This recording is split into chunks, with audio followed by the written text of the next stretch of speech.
Welcome to your daily English listening practice.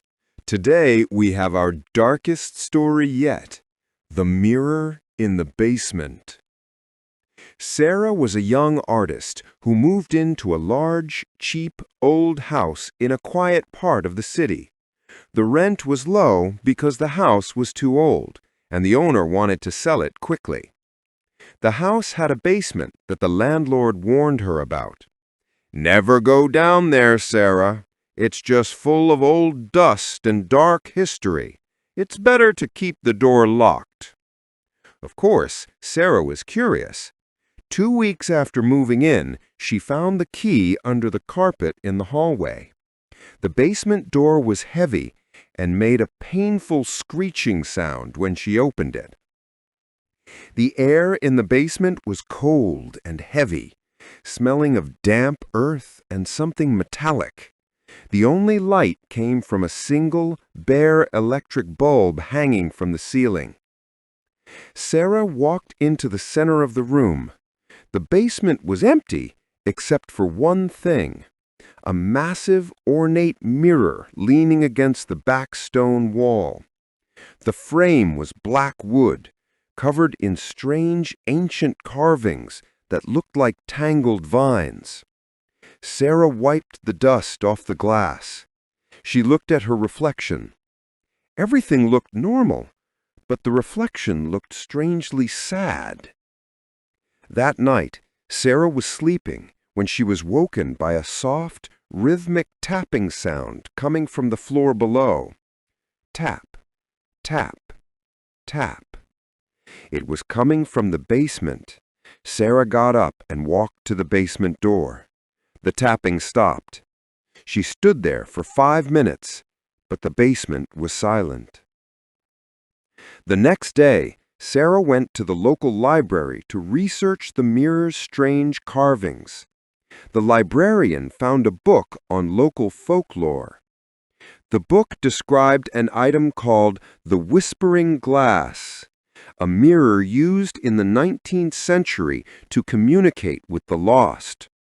The carvings were protection, but only if the mirror was kept face down.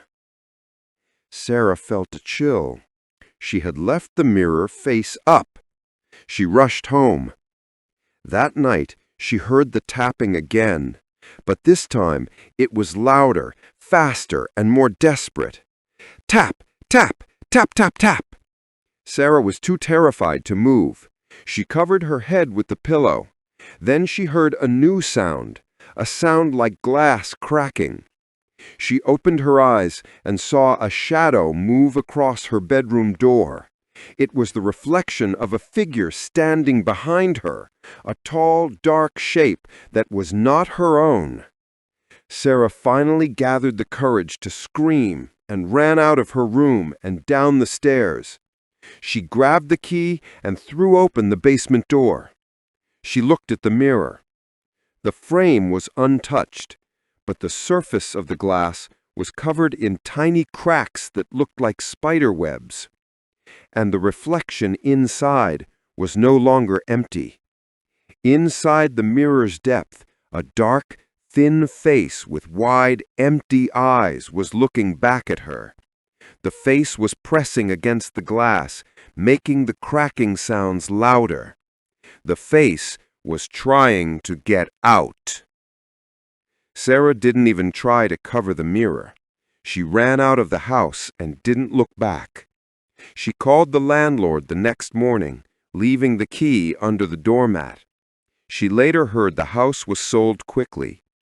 Sarah often wonders, did the new owner ever go down to the basement? And did they remember to keep the mirror face down?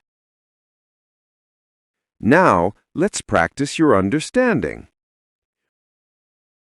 1. What did the landlord warn Sarah about the basement? 2. What did the local folklore book say was the only way to keep the mirror safe? 3. What new sounds did Sarah hear after the tapping stopped? Thank you for your daily practice. Don't forget to like this video and subscribe for more English stories tomorrow.